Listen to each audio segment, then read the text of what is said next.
tinatanong ko yung about sa passport na ilang beses ko sinasabi sa kanya. Gusto mong pabalik yung mga bata. Hindi niya pinadala sa akin. Grabe mga amigo, ang ganda ng mga bougainvillea mga kababayan ko. Para po kayo mga amigo. Ang gaganda po ng mga amiga natin. Ayan po, para po kayo mga bulaklak na kung saan ay nagbo-bloom po mga amigo. Bloom na bloom. Samantalang ako na na boom. Na boom panis. Magandang araw po sa inyo lahat mga amigo. Nandito po tayo sa Casa Guinian. Ay, Casa Pilipina Private Resort at busy po ang lahat. Ayan, naglilinis ang bawat isa. Ayan, nililinis namin po kasi may check-in po dito bukas. Dito tsaka sa kabila. Ayan, so ayan ang mga ni Tito Bel. Ang kanyang mga isda-isdaan. So, ganyan po mga amigo. Very busy po talaga ang lahat. Pero okay, natutuwa naman mga kababayan ko dahil nawawala talaga ang stress ko pagka nakakita ko ng mga halaman at saka mga bula-bulak. Ayan po. Start tayo mag-bonsai mga amigo. Meron tayo mga paso. Nauna pa yung paso. O, diba mga amigo? Ganda. Ganyan pa lang ang ganda-ganda na.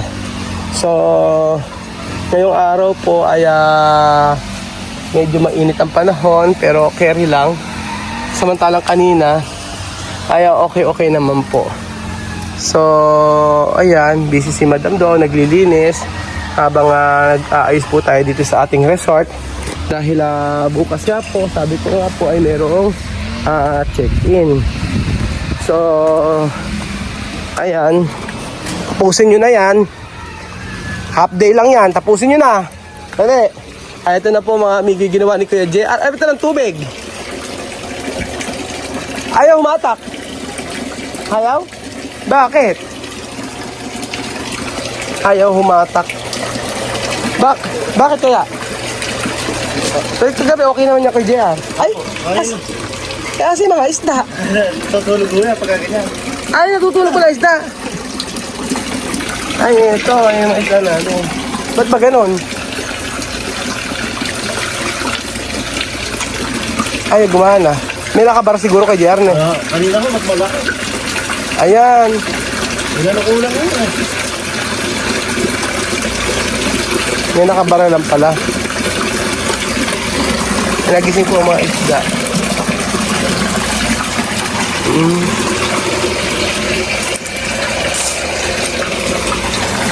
Ang ganda niya. Ayan na. Okay na may ganyan. Kasi na yung mga lumot-lumot na yun, napunta dito. Mapasok. Kaya na, maano. Patanggalin ako. Kaya ko nalagyan ng uto lang pala Oo. Patanggalin lang. Sige. Oo, nakaayos na po rito mga amigo. Bukas po may check-in po kasi rito. Sa totoo lang, dito okay na. Ewan ko naglilinis si Ninang. Malinis na yata rito. Ayan, ang ating resort.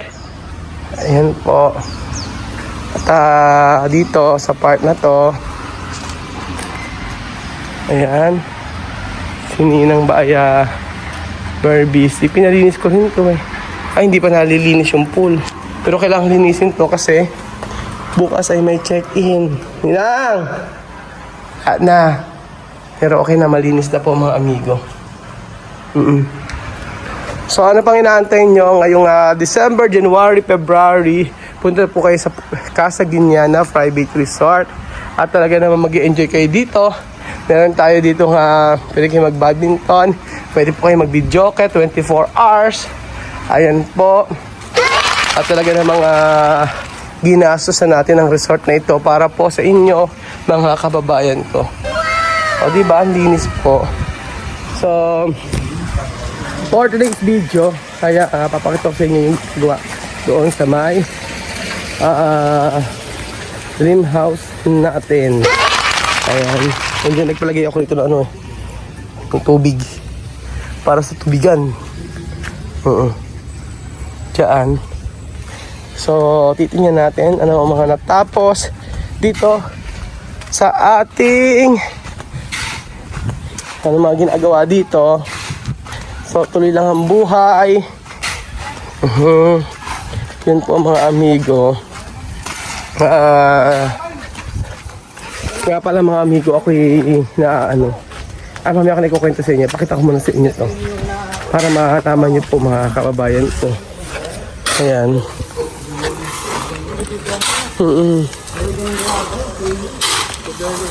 Ayan po. So nagbubuhos na yata sila dito. Ayan. So bakit tatlong step? Tatlong step lang ba rin kuya? Di ba apat? Tatlo na ba? Tatlong step lang pala. So itong hagdan na to ay itong araw na pong ginagawa. Gagalit na sa akin.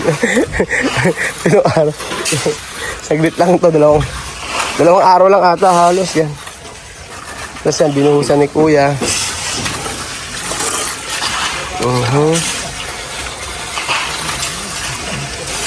Eto na. So, yung semento.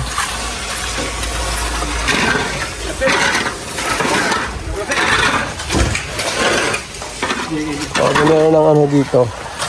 Lalagay na lang tayo dito ng ilaw. Okay na, huwag natin i-floated. Maganda yung merong nangyayari. Medyo matagal pa naman ang kapatapos nito, pero at least may gumagawa. Ayan. Ayan, tayo sa taas. Hindi na mahirap umakyat po, mga amigo. Ayan po. Ito tayo. Oh. Yun tayo. Malinis. Yan sa part na to, ano nangyari? Okay ba dyan? Kasi sila paring Tino. Wala. Aha. Kaya tayo mga kababayan ko. Ano na yung mga nagawa. Ano Pipoy, okay ba? Laban lang, no? Masakit nangyari. Ayan po. So, syempre, alam nyo, pagka umakit kayo sa hagdan na to, hindi maano sa paa. Hindi masakit. Hindi mataas. Hindi matibong. Ganyan lang siya, oh. Maganda yung pagkakagawa ng hagdan. Ayan si Kuya Bebe.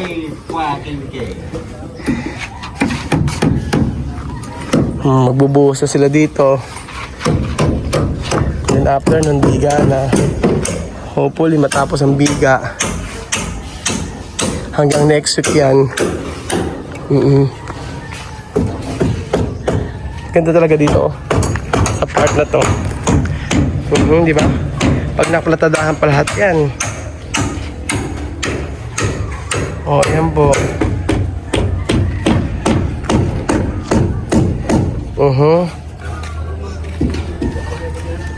Medyo mainit-init lang. Pero kanina ganda ng panahon. Maambon-ambon lang. Pero hindi masyadong mainit. Ayun po, magkwento na nga po muna ako sa inyo mga amigo. Ayun. Ay nako, eri nga. Kausap ko yung si Lola Jenna, yung sponsor. Kasi po, kinukulit ako regarding kay Amir. Ayun. Hindi naman kinukulit. Kumbaga para nangangamusta lang regarding kay Amir. Siyempre, siya po yung nag-sponsor kay Amir. And then, nakausap ko nga kahapon ang pamilya Matlinga at tinatanong ko yung boss sa passport na ilang beses ko sinasabi sa kanya. So, nung nakaraan sabi ko hindi na ako magsasalita regarding dito, ipadala mo na kung gusto mong pabalik yung mga bata. Hindi niya pinadala sa akin. Ngayon, kaya pala hindi niya pinapadala sa akin, hindi niya nauunawaan. Hindi niya naintindihan na ipadala yung picture. Sabi ko, picture lang kailangan ko para sa ticket.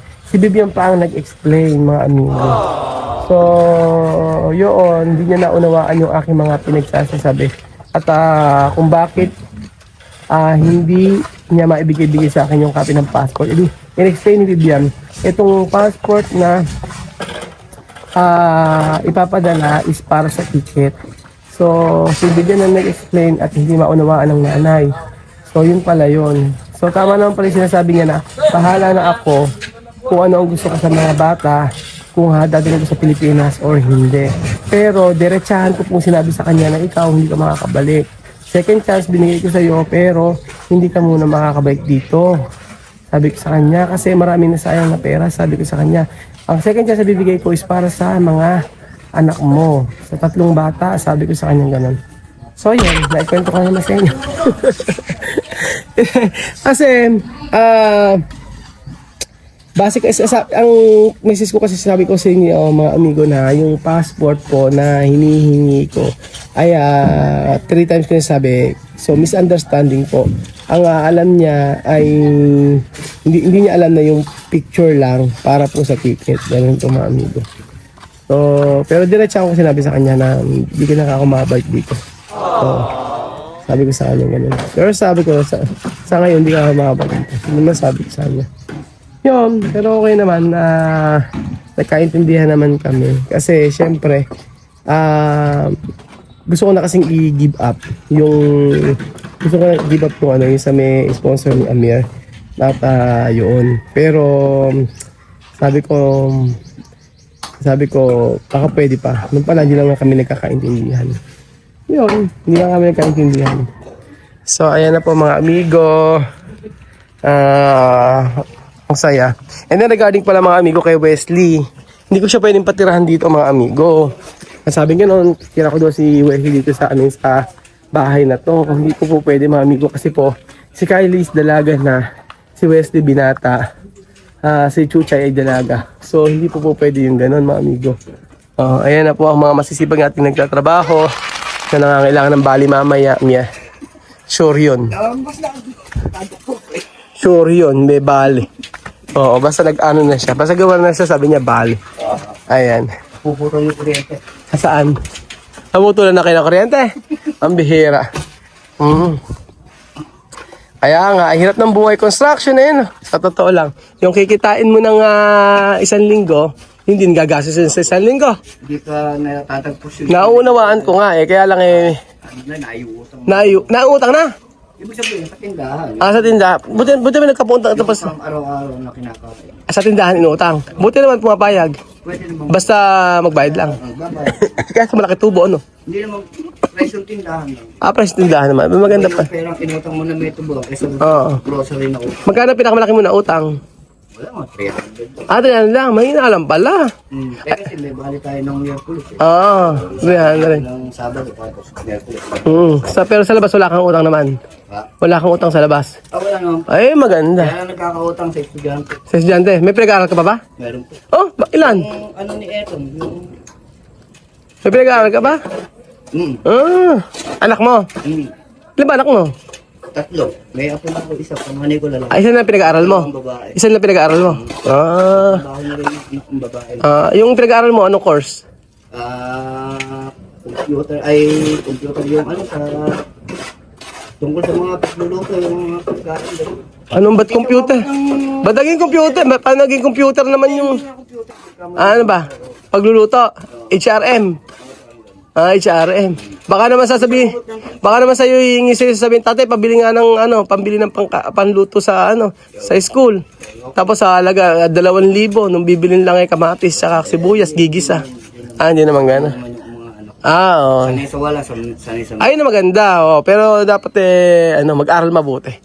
Nang makatapos. Kaya nga eh. Wala namang mamamana, kundi lang yun. Hindi, kagwapuhan, yun mamamana sa'yo. Lipas na eh. Lipas na. Yung gwapo yun. Lipas na. Ikaw kuya, magkano utang sa tindahan? Ako, konti na po siya natin sa siniswelda. Ilang utang sa tindahan? Mabagpos ng ganyan, doon kasi lahat. Doon lahat. Bigas, ulan. Buti naman yung mga anak ko tapos na. Oo nga. Tapos na ng grade 6, tapos na ng grade 5. Ayan, nakalari naman siya. Dapat college. Ayan, dadahan. Ayan. Hindi kaya. Anak mo ba to? Anak mo to? Hindi kaya boss na punta. Anak mo ba to? Bunso. Anak mo pala to. Hindi kaya boss na paaral nito yung trabaho namin ng... Mahirap magpaaral. Hirap. Kahit anong trabaho Ano kayo gasing sa Totoo yan. Oo, mahirap kasi magtrabaho. Kahit anong trabaho. Oo. Ayan po, nakita natin na nalaman natin ang salobi ng ating mga manggagawa, mga amigo, na ang sahod ay ano lang, dumaraan lang sa ating mga kamay. Diba? So, ayan po. Ang lalim. Actually, ayos naman na yung resort. Pero ang ganda.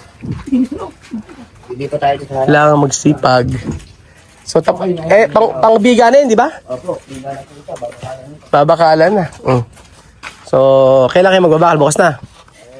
O bubuhos muna? Hindi, magbubuhos pa kayo eh. May saka pagsasabasa-sabayin ito ng asin pala. Lasa pala to eh. Oh. Ngayong araw, tapos na to. Tapos na yung mga hollow blocks na yan. Eri pa, meron pa rito eh. Ayan, yun na lang. Tsaka ito na yung kwarto. O, ito na lang, tsaka sa kwarto. Marami na rin kayo nagawa eh. O. Sa kwarto pala yung ating walk-in closet, mga amigo. Paglabas mo dito, ayan, CR dito, parang kwarto rin pala siya. O, konti-konti na lang po mga amigo. Ito maganda po sa, ito maganda mga amigo. Ito gusto ko. Yung part ito. Ito. Ayan. Tingnan nyo. Tran. O, di ba ang ganda? Tinatapos siya. Ngayon po mga babayan ko. So, ayun po mga amigo. Dito po ang katapos ang ating video. At gusto ko lang po kasing kaya po natin inilalaban yung mga batang Aprikano na to dahil sa future nila. Sabi nga ni Kuya ay mahirap magpa-aral. Pero hindi yun eh. Yung pag-aaral na matagalan kasi yan eh. Para sa future nila. Para sa future ng mga bata, mga amigo. So kaya natin ilalaban. Pero okay naman. Pahig naman po si Chamame sa pagpunta ng mga bata dito. Ay magiging okay sila dito, mga amigo. Promise. Dahil ako na po ang mag-aalaga sa kanila.